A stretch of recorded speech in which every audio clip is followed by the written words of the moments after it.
এই যে ভাই, এই যে বোন, আপনাদেরকে বলছি, বাড়ি যাবেন না?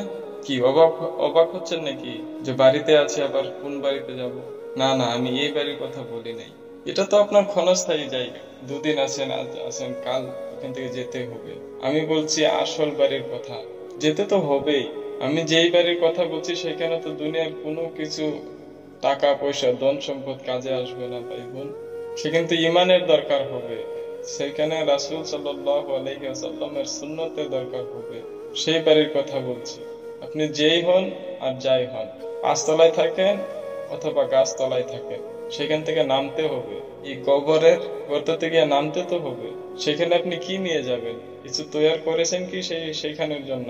কার জন্য করছেন? আপনি কি আপনার আল্লাহকে ভুলে গেলেন? এই আল্লাহ আপনাকে আমাকে সৃষ্টি করেছেন, কিন্তু সেই আল্লাহকে ভুলে আপনি কার কাছে ছুটছেন? দুনিয়ার মোহ মায়া ছেড়তে হবে তো, এইগুলো ছেড়ে যেতে হবে আপনার আমার। কোনো কিছুই কাজে আসবে না ভাই বোন। এখনো সময় আছে, ফিরে আসুন, আল্লাহকে চিনেন, কবরের জন্য কিছু তৈরি করেন। যদি এইভাবে খালি হাতে চলে যায়, কিন্তু আল্লাহ আপনাকে আমাকে ছাড়বে না, কখনো ছাড়বে না। এই দুনিয়ার নাজ নিয়ামত কোনো কিছুই তো আপনার আমার সঙ্গে যাবে না ভাই। চলে আসেন না, আল্লাহকে আপন করে নেন।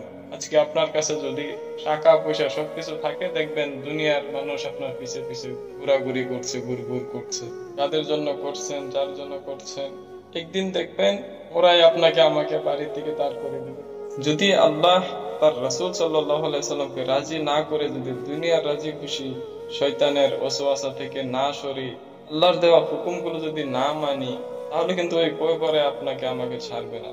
যখন কোনো কিছুই থাকবে না, তখন কিন্তু খালি হাত নিয়ে আল্লাহর সামনে দাঁড়ালে কিন্তু আমাদের কঠিন সমস্যার সম্মুখীন হতে হবে ভাই। আসেন আমরা আল্লাহকে রাজি করি, নবীর সুন্নত মোতাবেক চলার চেষ্টা করি, তাহলে কিন্তু আমরা আটকা পড়ে যাব। এই তো 2 দিন আর 3 দিনের সময়, 2 দিন আর 3 দিনের জীবন। আমাদের আগে তো কত মানুষই এলো আর গেল, কেউ তো দুনিয়ার বুকে টিকে নাই। কিসের অহংকার করব? ভবানী, চেহারা, টাকা পয়সা, এরকম হাজার হাজার মানুষ ছিল দুনিয়ার বুকে, কেউ তো নেই, সবাই চলে গেছে। আল্লাহ তাআলা বলছে না, সমস্ত কিছু যাদেরকে আল্লাহ রূহ দিয়েছে, জান দিয়েছে, সকল বস্তুকেই মরতে হবে। এই মৌতের যে পেয়ালা, সেটা সবাইকে পান করতেই হবে ভাই। তো আল্লাহকে রাজি খুশি করেন, দুনিয়াকে নয়। এখন আপনি আল্লাহ তাআলাকে রাজি করবেন, তখন দেখবেন সারা দুনিয়ার সুখ শান্তি আপনার নিচে ঘুরঘুর করছে, আপনার আশেপাশে ঘুরঘুর করছে। যদি দুনিয়ার খুশির জন্য আল্লাহকে ছেড়ে দেন, তাহলে কিন্তু আপনার দুনিয়াও বরবাদ, আখিরাতও বরবাদ। এই জন্য বারবার বলছি, আপনাদের কাছে হাত জোর করে বলছি, ফিরে আসেন, আল্লাহকে আপন করে নেন।